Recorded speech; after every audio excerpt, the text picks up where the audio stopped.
नमस्कार दोस्तों, मेरा नाम इमरान मनी और मजा में आपका स्वागत है। दोस्तों आज की वीडियो में हम बात करने वाले हैं आईपीओ ग्रे मार्केट के बारे में। क्या होता है ये आईपीओ ग्रे मार्केट, कैसे ये मार्केट काम करता है, सारी बातें इस वीडियो में हम डिटेल में डिस्कस करेंगे। तो ये वीडियो आप स्टार्टिंग से लेकर एंड तक पूरा देखिएगा। चलिए फ्रेंड्स ये वीडियो शुरू करते हैं। फ्रेंड्स देखिए, कई बार हमको ये सुनने को मिलता है कि इस पर्टिकुलर आईपीओ का ग्रे मार्केट में इतना प्रीमियम चल रहा है, इस पर्टिकुलर आईपीओ की ग्रे मार्केट में इतनी डिमांड है। तो क्या होता है ये ग्रे मार्केट? तो फ्रेंड देखिए, ये जो ग्रे मार्केट है ये आईपीओ से रिलेटेड है, ठीक है, पूरी तरीके से आईपीओ से रिलेटेड है ग्रे मार्केट। तो ग्रे मार्केट समझने के पहले सबसे पहले आपको आईपीओ क्या होता है, व्हाट इज आईपीओ, ये आपको पता होना जरूरी है। अगर आपको ये पता नहीं है कि आईपीओ क्या होता है तो आप पहले ये पता कर लीजिए। इसके लिए आप हमारा वीडियो देख सकते हो, वो वीडियो का लिंक आपको डिस्क्रिप्शन में भी मिल जाएगा और ऊपर कार्ड में भी मिल जाएगा। तो पहले आप वो वीडियो जाके देखिए कि आईपीओ क्या होता है, उसके बाद में आप ग्रे मार्केट को समझने की कोशिश करिए, फिर आपको बहुत अच्छे से समझेगा। क्योंकि आईपीओ ग्रे मार्केट जो है पूरी तरीके से आईपीओ से रिलेटेड है, ठीक है। तो पहले आपको आईपीओ अच्छे से पता होना जरूरी है, तभी आपको ग्रे मार्केट समझ में आएगा, ठीक है। तो अब इस वीडियो में हम ये कंसीडर करके चल रहे हैं कि आपको आईपीओ पता है, आईपीओ क्या होता है, सारी चीजें आपको पता है। शॉर्ट में थोड़ा सा मैं बता भी देता हूँ कि आईपीओ मतलब कंपनी लोगों से पैसा उठाती है बिजनेस करने के लिए जनरली, ठीक है, और बदले में उनको शेयर्स देती है। फिर कंपनी मार्केट में जाके लिस्ट हो जाती है, जो सेकेंडरी मार्केट में, जिसको हम स्टॉक मार्केट बोलते हैं। फिर उनके शेयर के भाव ऊपर नीचे वगैरह होते रहते हैं, ठीक है। तो ये बहुत शॉर्ट में मैंने बताया, बट एक बार आप आईपीओ को अच्छे से समझ लीजिए, ठीक है। तो दोस्तों अब हम देखते हैं कि ग्रे मार्केट क्या होता है। दोस्तों इसका नाम तो ग्रे मार्केट है, बट ये पूरी तरीके से काला होता है, ये एक काला बाजार है। यहाँ पे आईपीओ की काला बाजारी होती है, आईपीओ की जो भी ट्रांजेक्शन है उनकी काला बाजारी होती है इस ग्रे मार्केट में। दोस्तों ग्रे मार्केट पूरी तरीके से इलीगल मार्केट है, ठीक है। इसका कोई भी रेगुलेटर नहीं है, ठीक है। जिस तरीके से रेगुलेटर होते हैं ना, स्टॉक मार्केट का रेगुलेटर है, म्यूचुअल फंड का रेगुलेटर, आईपीओ का रेगुलेटर कौन है? Securities exchange board of India, SEBI, इनका रेगुलेटर है। उस तरीके से ग्रे मार्केट का कोई भी रेगुलेटर नहीं है। तो ग्रे मार्केट पूरी तरीके से इलीगल है, ठीक है। ग्रे मार्केट का कोई प्लेटफॉर्म नहीं है, ठीक है। ग्रे मार्केट का कोई माई बाप नहीं है, ठीक है। ग्रे मार्केट के जो भी ट्रांजैक्शन होते हैं वो out of the stock market होते हैं, ठीक है। तो पूरी तरीके से इलीगल ये मार्केट है, यहाँ के ट्रांजैक्शन भी इलीगल होते हैं ग्रे मार्केट के। दोस्तों ग्रे मार्केट के जितने भी ट्रांजैक्शन होते हैं वो एक दूसरे के भरोसे पे होते हैं, ठीक है। यहाँ पे ऑन द रिकॉर्ड कुछ भी नहीं होता, आउट ऑफ द रिकॉर्ड सारे काम होते हैं, ठीक है। एक दूसरे के भरोसे पर ग्रे मार्केट के ट्रांजैक्शन होते हैं। अगर आपको ग्रे मार्केट में किसी से पैसे लेना है, आपको मुनाफा हुआ और किसी से आपको पैसे लेना है और उसने अगर पैसे देने से इनकार कर दिया, मना कर दिया, तो उसकी कंप्लेंट आप कहीं पर भी नहीं कर सकते हो, ठीक है। तो ये सब चीजें होती है ग्रे मार्केट में। दोस्तों ग्रे मार्केट डीलर्स होते हैं जिनके द्वारा ग्रे मार्केट में ट्रांजैक्शन किए जाते हैं, ठीक है। अब ये ग्रे मार्केट में ट्रांजैक्शन किस तरीके से होते हैं इसको समझ लेते हैं। अब ग्रे मार्केट में जो ट्रांजैक्शन होते हैं दोस्तों, दो तरीके के ट्रांजैक्शन होते हैं, ठीक है। पहला ट्रांजैक्शन होता है ट्रांजैक्शन ऑफ अलॉटेड शेयर और दूसरा ट्रांजैक्शन होता है transaction of non allotted share, ठीक है। जैसे कि आपने आईपीओ में अप्लाई किया शेयर, ठीक है, मतलब नॉर्मल आईपीओ में, जो हम लीगल वाले आईपीओ में, ठीक है, आपने आईपीओ में शेयर अप्लाई किए, ठीक है। तो शेयर अलॉट आपको हो गए, तो अलॉटमेंट होने के बाद में भी आप ग्रे मार्केट में ट्रांजैक्शन कर सकते हो और शेयर अलॉट होने के पहले भी आप ग्रे मार्केट में ट्रांजैक्शन कर सकते हो। मतलब आपने सिर्फ आईपीओ की एप्लीकेशन लगाई, अभी अलॉटमेंट होने का है, शेयर अलॉट नहीं हुआ, तब भी जाके आप ग्रे मार्केट में ट्रांजैक्शन कर सकते हो। मतलब अलॉटमेंट के बाद भी आप ग्रे मार्केट में ट्रांजैक्शन कर सकते हो और अलॉटमेंट के पहले और एप्लीकेशन लगाने के बाद, ठीक है। एप्लीकेशन लगा दी अलॉटमेंट होने का, उसके बीच में भी आप ग्रे मार्केट में ट्रांजैक्शन कर सकते हो और अलॉटमेंट के बाद में भी ग्रे मार्केट में आप ट्रांजैक्शन कर सकते हो, ठीक है। अब सबसे पहला समझते हैं, ठीक है। सबसे पहले हम ये समझ लेते हैं कि ट्रांजैक्शन ऑफ अलॉटमेंट शेयर, ठीक है, मतलब आपको अलॉटमेंट हो गया, ठीक है। नॉर्मल आईपीओ में, मतलब लीगल वाले आईपीओ में आपने एप्लीकेशन लगाई, अलॉटमेंट भी हो गया, शेयर आपके डीमैट अकाउंट में आ गए, आपको अलॉटमेंट हो गया, ठीक है। अब आईपीओ ग्रे मार्केट में जाके आप कैसे ट्रांजैक्शन कर सकते हो उसको समझते हैं, ठीक है। अब देखिए, मान लो आपको जो अलॉटमेंट हुआ वो 300 रुपए पर शेयर के हिसाब से अलॉटमेंट हुआ। एक पर्टिकुलर कंपनी का आईपीओ आपको मिल गया, अलॉटमेंट हो गया 300 रुपए पर शेयर के भाव पे, ठीक है। कंपनी ने इशू कर दिया आपको शेयर, ठीक है। अब आईपीओ ग्रे मार्केट में उस शेयर का भाव चालू है 350 रुपए, 350 रुपए पर शेयर चालू है ग्रे मार्केट में, मतलब 350 रुपए प्रीमियम, ठीक है। वहां पे चालू है 350 रुपए का भाव चालू है, ठीक है।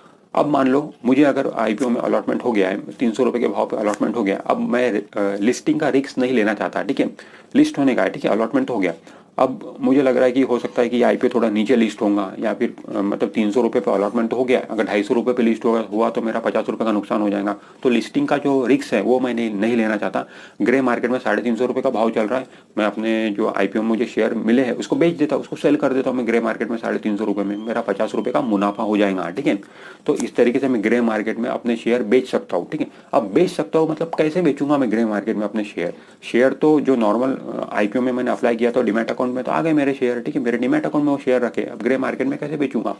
तो फ्रेंड देखिए, 350 रुपये का भाव वहां पे चल रहा, मैं किसी को बेच दूंगा शेयर। ठीक है, 350 रुपये में मेरा सौदा हो जाएगा। ठीक है, शेयर मेरे डिमैट अकाउंट में ही अभी भी रखे हुए हैं, बट मेरा सौदा 350 रुपये में हो गया, मैंने सेल कर दिया। ठीक है, 50 रुपये मुनाफा मेरा हो चुका है। ठीक है, अभी तक हाथ में नहीं आया बट हो चुका है। ठीक है, तो अब मेरे डिमैट अकाउंट में जो शेयर है उस पर मेरा अधिकार नहीं है, उस जो शेयर है मेरे डिमैट अकाउंट में उस पे उस बंदे का अधिकार है जिसने मेरे से शेयर खरीदे हैं। ठीक है, अब फिर आगे जाके मान लो लिस्टिंग होती है उस शेयर की। ठीक है, लिस्टिंग होगी, अब लिस्ट हुआ, मान लो 300 रुपये में मुझे अलॉट हुआ था वो शेयर, अब वो लिस्ट हुआ 310 रुपये के भाव पे लिस्ट हुआ। ठीक है, अब मेरा तो अधिकार नहीं है वो शेयर पे। ठीक है, मेरे वो शेयर नहीं है, वो शेयर किसके है?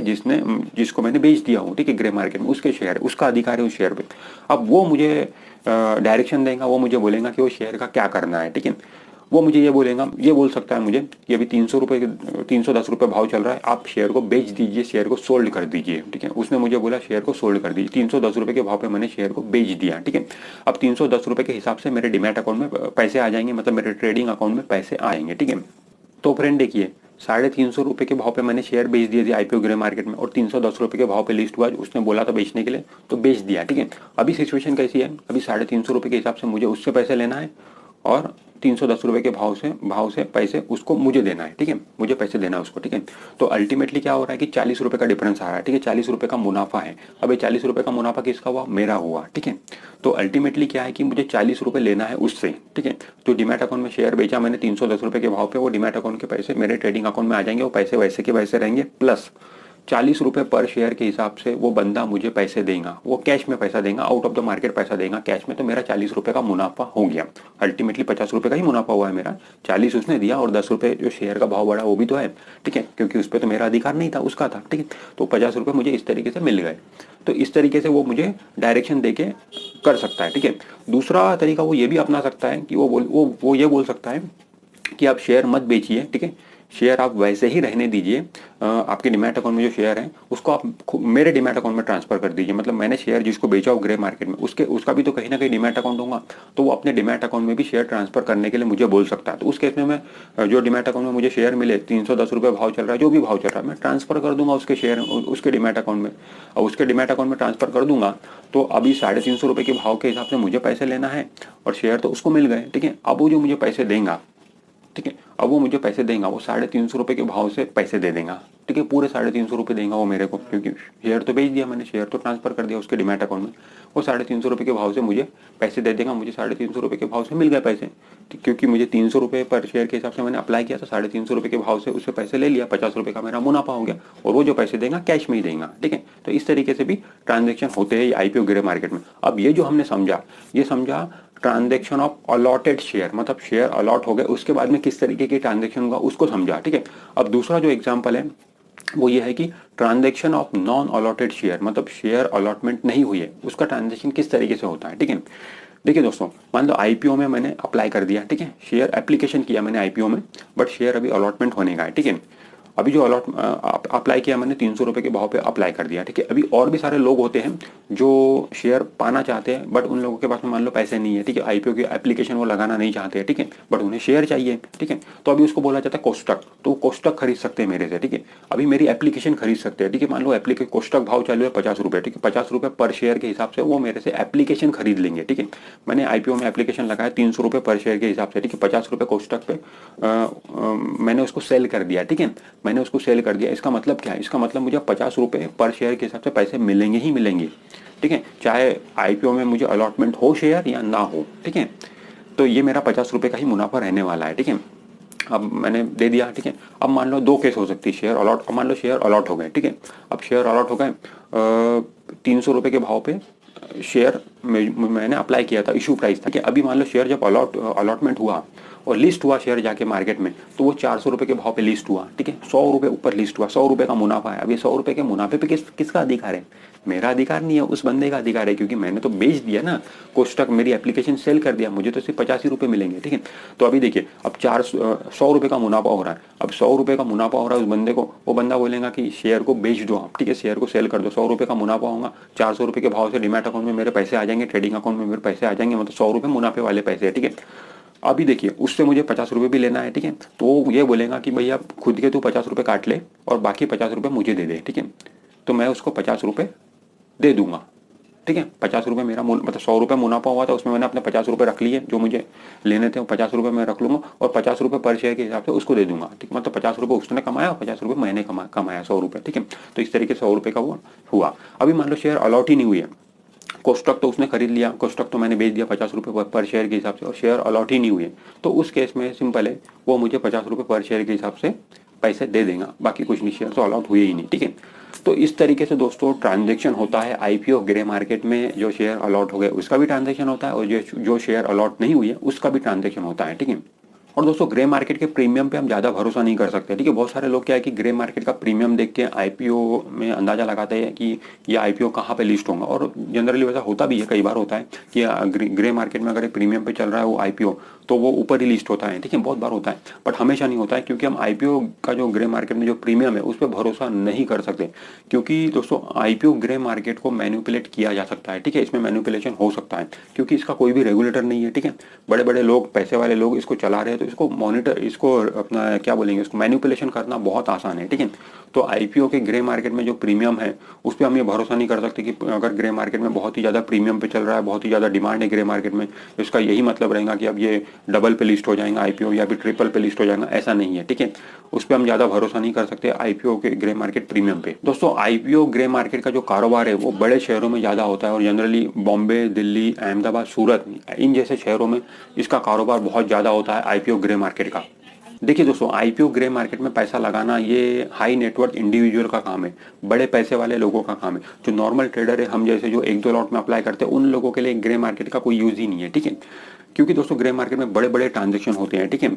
और दोस्तों जो छोटे निवेशक है, हम जैसे 1-2 लॉट लगाने वाले, उनको आईपीओ ग्रे मार्केट में पैसा नहीं लगाना चाहिए। उसके 2 रीज़न है। पहला रीज़न तो ये है कि एक तो ये इलीगल है, कभी भी आप मुसीबत में फंस सकते हो, ठीक है।